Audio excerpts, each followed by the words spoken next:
बांग्लादेश में कट्टरपंथियों की भारतीयों के खिलाफ एक्शन की तैयारी। एक स्थानीय अखबार के संपादक के नेतृत्व में सभी भारतीय प्रतिष्ठानों और नागरिकों को निकालने की कसम खाई गई। कट्टरपंथियों ने ढाका में एक सांस्कृतिक संस्था उदीची शिल्पी गोष्ठी के दफ्तर पर हमला किया। दंगाइयों ने पहले दफ्तर में तोड़फोड़ की और फिर इमारत में आग लगा दी। ढाका के शाहबाग में कट्टरपंथी प्रदर्शनकारियों का विरोध प्रदर्शन। शाहबाग चौराहे के आसपास की सड़कों पर जाम लगाया, तरह तरह के नारे लगाए जा रहे हैं।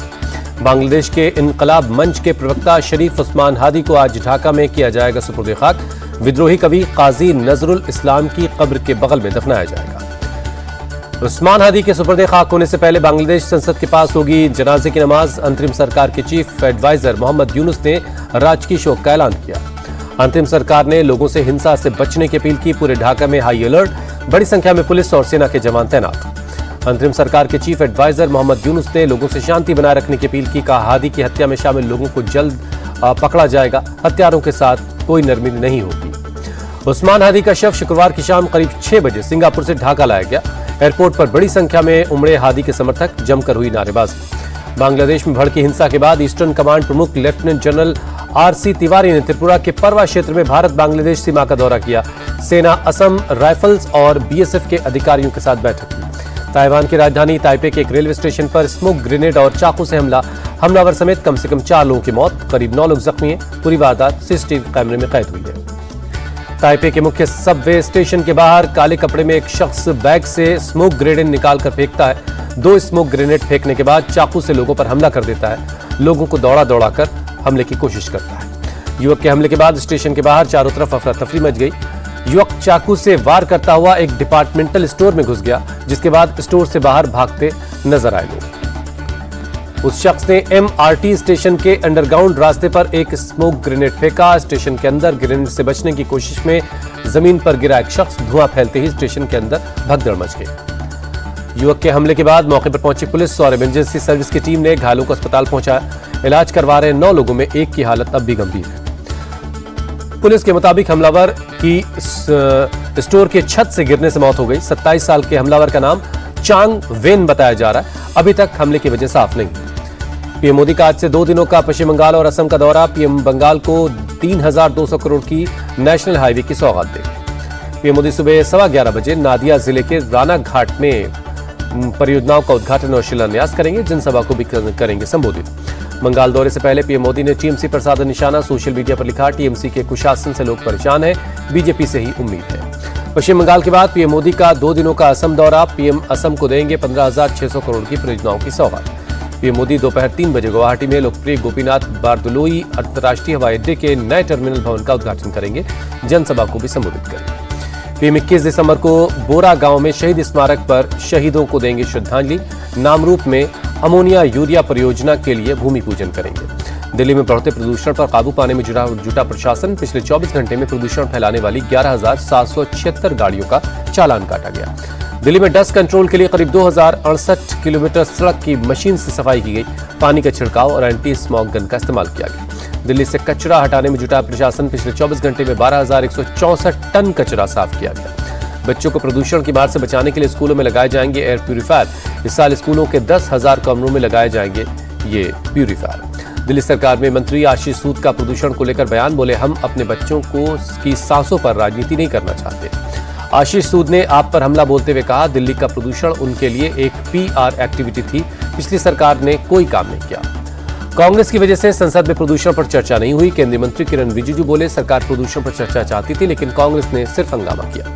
किरण रिजिजू ने कहा, प्रदूषण कोई राजनीतिक मुद्दा नहीं, प्रदूषण पर सबको मिलकर काम करना होगा।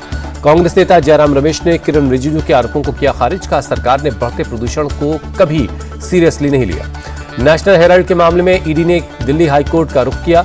राउज एवेन्यू कोर्ट के चार्जशीट पर संज्ञान लेने से इनकार को हाईकोर्ट में चुनौती दी गई। ईडी ने ट्रायल कोर्ट के फैसले में कोई कानूनी खामियां का दिया हवाला। कहा, इस फैसले की समीक्षा जरूरी है।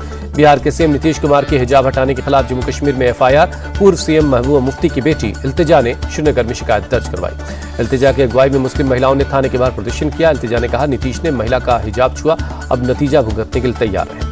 इल्तिजा ने सीएम नीतीश के साथ जम्मू कश्मीर के सीएम उमर अब्दुल्ला पर भी साधा निशाना। कहा, उमर ने इसकी निंदा करने में 2 दिन क्यों लगा दिए। इल्तिजा मुफ्ती ने गिरिराज पर किया पलटवार। कहा, ये राम राज्य नहीं, ये कौरव राज्य बनाना चाहते हैं। AIMIM के नेता इम्तियाज जलील का विवादित बयान का अगर मेरे सामने ऐसा होता तो सीएम नीतीश का हाथ तोड़ देता। सपा सांसद जियाउर रहमान बर्क ने सीएम नीतीश के खिलाफ कानूनी कार्रवाई की मांग की। कहा ऐसी शर्मनाक हरकत के लिए उन्हें माफी मांगनी चाहिए। बाबा बागेश्वर ने सीएम नीतीश के हिजाब हटाने को बताया गलत। कहा जो हुआ वो अच्छा नहीं हुआ। बीजेपी नेता मैथिली ठाकुर ने हिजाब विवाद पर बोलने से किया इनकार। कहा सीएम नीतीश इस पर जो बोलेंगे वो ज्यादा ठीक होगा। लैंड फॉर जॉब केस में राबड़ी देवी को झटका। सीबीआई और ईडी के मामलों को ट्रांसफर करने वाली याचिका खारिज हुई। धोखाधड़ी के मामले में फंसे महाराष्ट्र के पूर्व मंत्री माणिक राव कोकाटे को राहत। बॉम्बे हाईकोर्ट से मिली जमानत। 2 साल की सजा को निलंबित किया। शीतकालीन सत्र खत्म होने के बाद स्पीकर ओम बिरला ने सभी दलों के सांसदों के साथ बैठक की। पीएम मोदी भी मौजूद रहे। प्रियंका गांधी भी शामिल हुई। जेएमएम सांसद महुआ माझी ने जी रामजी विधेयक पर कहा ज्यादातर राज्य कर्ज में डूबे हैं तो वो अपने मजदूरों को कहां से इतना पैसा दे पाएंगे। महुआ माझी ने कहा यह बिल मजदूर हित में नहीं है, इससे बेरोजगारी और बढ़ेगी। गुजरात में एसआईआर के आंकड़े जारी हुए। वोटर लिस्ट से हटाए गए 73 लाख से ज्यादा वोटर्स। एसआईआर ड्राफ्ट के मुताबिक गुजरात में 4 करोड़ से ज्यादा मतदाता हैं। चुनाव आयोग ने तमिलनाडु में भी एसआईआर के आंकड़े जारी किए। 97 लाख वोटर्स के मतदाता लिस्ट से हटाए गए नाम। दिल्ली ब्लास्ट केस के आरोपियों की रिमांड बढ़ी। डॉक्टर बिल्ला की 26 और शोएब की 24 सितंबर तक हिरासत बढ़ाई गई। गोरखपुर में मुख्यमंत्री योगी आदित्यनाथ का बयान। बोले जब विरासत और विकास की सोच की सरकार आती है तो विकास भी तीव्र गति से होता दिखाई देता है। मुख्यमंत्री योगी ने कहा अब से 8 साल पहले का गोरखपुर क्या था। विकास के लिए लोग तरसते थे, बुनियादी सुविधाओं का अभाव था। कफ सिर्फ विवाद पर सीएम योगी का अखिलेश पर करारा हमला। बोले माफियाओं के साथ अखिलेश यादव की तस्वीर सामने आई। जांच में दूध का दूध पानी का पानी होगा। सीएम योगी बोले आरोपियों का समाजवादी पार्टी से संबंध। समाजवादी पार्टी पहले से ही कुख्यात।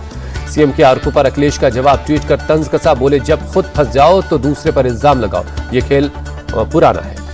कफ सिरप मामले पर एसपी नेता शिवपाल सिंह यादव ने कहा सरकार की शह के बगैर इतना बड़ा घोटाला नहीं हो सकता। शिवपाल सिंह यादव का बयान। बोले इस मामले की जांच किसी केंद्रीय एजेंसी से करवानी चाहिए ताकि घोटाले में शामिल लोगों के खिलाफ कार्रवाई हो सके। सीएम योगी के बयान पर ओपी राजभर का समर्थन। कहा सपा के पास आरोप लगाने के लिए 20 साल, उनके पास बौखलाहट के अलावा कुछ भी नहीं। अखिलेश के बयान पर डिप्टी सीएम ब्रजेश पाठक का पलटवार। कहा तुष्टीकरण की होड़ में डिरेल हो गई समाजवादी पार्टी। कफ सिरप के मामले में सपा विधायक ब्रजेश यादव का प्रदर्शन। साइकिल पर सिरप का पोस्टर लगाकर विधानसभा पहुंचे। मामले में आरोपियों के खिलाफ बुलडोजर एक्शन की मांग की। मुर्शिदाबाद में बाबरी मस्जिद पर नमाज को लेकर हुमायूं कबीर बोले ये हमारे समुदाय के इंतजार का नतीजा। सीएम ममता को बताया मुस्लिम विरोधी। बागेश्वर धाम के धीरेन्द्र शास्त्री ने देश में बाबरी मस्जिद बनाने की कोशिश को बताया दुर्भाग्यपूर्ण। कहा यह हिंदुओं के खिलाफ विदेशी आक्रांताओं की साजिश। बाबा बागेश्वर ने मुर्शिदाबाद में बाबरी मस्जिद बनाने पर बोला हमला। कहा बाबरी मस्जिद बनेगी तो 1992 को दोहराया जाएगा। दिल्ली के कीर्ति नगर में 2 पड़ोसियों के बीच बहस के बाद बढ़ा विवाद। दोनों तरफ से लाठी डंडे, बेसबॉल बैट और तलवारें निकल आई। खबर मिलने के बाद मौके पर पहुंची पुलिस ने मामला शांत करवाया। दोनों पक्षों में आपस में सुलह करवाई। यूपी के कन्नौज में प्रेमिका की हत्या का आरोपी गिरफ्तार। छिबरामऊ के कैरदा रोड पर हुई मुठभेड़ में इसामुद्दीन के पैर में लगी गोली। एसाम ने 2 दिन पहले अपनी पत्नी और कुछ साथियों के साथ मिलकर प्रेमिका मुस्कान की हत्या की। मर्डर के बाद मुस्कान के शव को जला दिया। पुलिस ने उसके एक और साथी को पकड़ा। एक साथी अंधेरे का फायदा उठाकर फरार। मथुरा में एक लड़की को किडनैप करने वाले 2 बदमाशों से पुलिस की मुठभेड़। जवाबी कार्रवाई में दोनों के पैर में गोली लगी। घायल बदमाशों के इलाज के लिए अस्पताल में भर्ती करवाया गया। पुलिस ने लड़की को सकुशल बरामद कर लिया है। बेंगलुरु के त्यागराज नगर में सड़क पर खेल रहे बच्चे को मारने वाले रंजन को पुलिस ने गिरफ्तार किया। बच्चे को लात मारने की वारदात सीसीटीवी में कैद हुई थी। रंजन के पीछे से लात मारने की 5 साल का बच्चा जमीन पर गिर गया था। चेहरे, पैर और हाथों में चोट आई थी।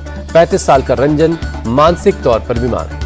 भोपाल के शाहजहानाबाद में थाना परिसर में घुसकर नाबालिग और उसके चाचा की दबंगों ने पिटाई की। मौके पर मौजूद लोगों ने वीडियो वायरल कर दिया। कार डेंटिंग पेंटिंग कारखाने में काम करने वाले पीड़ित नाबालिग और चाचा काम का पैसा नहीं मिलने की शिकायत करने आए थे थाने। पीछे से आए दबंगों ने उनकी पिटाई कर दी। दिल्ली के शाहदरा में कूड़े के ढेर में लगी भीषण आग, धू-धू कर उठी लपटें। दमकल की टीम ने कड़ी मशक्कत के बाद आग पर काबू पा लिया। किसी तरह की जनहानि की खबर नहीं है। तेलंगाना में सुरक्षा बलों को बड़ी कामयाबी। 41 नक्सलियों ने पुलिस के सामने हथियार डाले। भारी मात्रा में हथियार सरेंडर किया। ऑनलाइन बेटिंग ऐप केस में ईडी का बड़ा एक्शन। युवराज सिंह, रॉबिन उथप्पा, सोनू सूद, नेहा शर्मा, मिमी चक्रवर्ती की करोड़ों की संपत्ति जब्त। दिल्ली के आया नगर में रतन हत्याकांड पर बड़ा खुलासा। विदेश में बैठे गैंगस्टर्स के इशारे पर मारी गई थी 69 गोलियां। आरोपियों की तलाश में जुटी है पुलिस।